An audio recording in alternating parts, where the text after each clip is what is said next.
야생의 사고의 내용을 살펴보겠습니다. 6인의 원주민 가우크 가마족도 유럽 문명의 유입으로 축구라는 새로운 게임을 배웠습니다. 그런데 그들은 양팀의 승부가 똑같아질 때까지 몇 날 며칠이고 계속 경기를 했다고 합니다. 레비스트로스에 따르면 이것은 게임이란 승패를 가리기 위한 것이 아니고 원주민들이 게임을 의뢰로 받아들였기 때문입니다. 바로 게임과 의뢰의 원리는 정반대입니다. 게임은 1등, 2등을 가림으로써 팀들의 차별성을 만들고자 합니다. 하지만 의뢰는 서로 다른 두 팀의 대칭적 관계를 만들고자 합니다. 대칭적 관계를 통한 공존의 세계, 이것이 가우크마족의 기묘한 축구가 보여주는 무승부의 사유입니다. 레비스트로스는 원주민들의 이러한 사유를 야생의 사고라 명명했습니다. 우리는 원주민들을 아무 원칙도 없이 살아가는 야만인이나 미개인으로 여깁니다. 하지만 이것은 우리의 편견입니다. 레비스트로스는 구조를 통해 우리의 편견을 깨고자 합니다. 구조는 체계와 다릅니다. 체계가 한 사회의 내분만을 문제 삼는다면 구조는 2개 이상의 사회를 대상으로 합니다. 레비스트로스는 이를 현대 대수학의 군론을 차용해 설명합니다. 군론은 질적인 수를 다루는 대신 연산구조를 중심에 둡니다. 레비스트로스는 질적으로 다른 두 집합도 연산구조의 측면에서는 동일하게 다룰 수 있다는 군론의 아이디어를 인류학에 적용합니다. 그리고 여기에 소셰르와 야곱슨의 언어학을 가미해 원주민과 유럽 민명 사이의 구조를 정치하게 비교 분석합니다. 이를 통해 그는 원주민 사회에도 문명 사회와 동일한 구조가 숨겨져 있음을 다음과 같이 밝힙니다. 야생의 사고는 야만인의 사고도 아니며 미개인이나 원시인의 사고도 아니라 효율을 높이기 위해 세련되었다든가 길들여진 사고와는 다른 길들여지지 않은 상태의 사고다. 레비스트로스는 브리콜레르 손재주꾼을 통해 이 길들여지지 않은 사고를 설명합니다.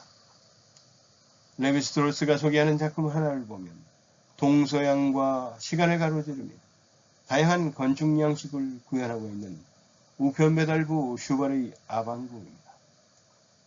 피카소까지 감동시킨 그 궁은 우편배달부 슈발이 편지를 배달하는 길에서 주워온 돌들을 쌓아 만든 작품입니다. 레비스트로스는 이런 슈발을 브리콜레르라 부릅니다. 브리콜레르는 문명의 상징인 장인과는 다른 작업 방식을 가지고 있습니다. 장인은 자신에게 꼭 맞게 마련된 재료와 도구가 없으면 제대로 작업을 할 수가 없습니다. 그에게 훌륭한 재료와 도구는 좀 더 나은 작업을 보장하기 때문입니다. 이에 비해 브리콜레르의 재료들은 우연적으로 그의 손에 들어온 것들입니다. 장인들의 눈에는 브리콜레르의 작업대는 너저분해 보이는 뿐입니다. 그러나 손재주꾼 브리콜레르는 그런 눈으로 재료를 바라보지 않습니다. 그는 잘 다듬어진 재료를 기다리는 대신에 자신 앞에 그 우연적 재료들을 가지고 바로 작업에 돌입합니다. 그는 자신이 가진 모든 선입견을 버리고 재료와 직접 그리고 전면적으로 만납니다. 그 부딪힘 속에서 재료가 담긴 잠재적 능력을 끝까지 끌어올려 멋진 작품을 만들어냅니다. 브리콜레르는 훌륭한 재료를 가지지 못했습니다. 대신 그는 재료를 훌륭한 것으로 만듭니다. 이것이 바로 야생의 사고가 세계를 구축하는 방법입니다. 하지만 여전히 우리에게는 그 길들여지지 않은 사고에 대한 의구심이 남아있습니다. 길들여지지 않았기에 폭력적이지 않겠는가 하는 맞득치 않은 눈길로 마치 원주민들이 보여주는 통과 의뢰는 끔찍해 보입니다. 영화 아바타에도 위험천만한 상황에 주인공 제이크가 통과 의례를 겪는 모습이 등장합니다.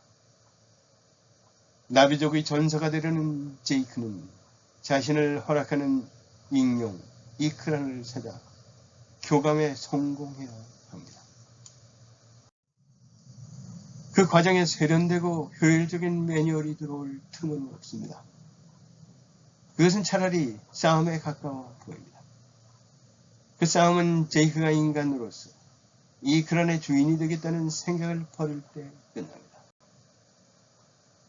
문명 속에 우리는 그런 싸움을 통해 나란 존재가 다칠까 두려워합니다.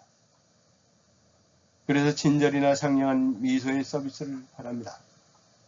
하지만 원주민들은 알았습니다.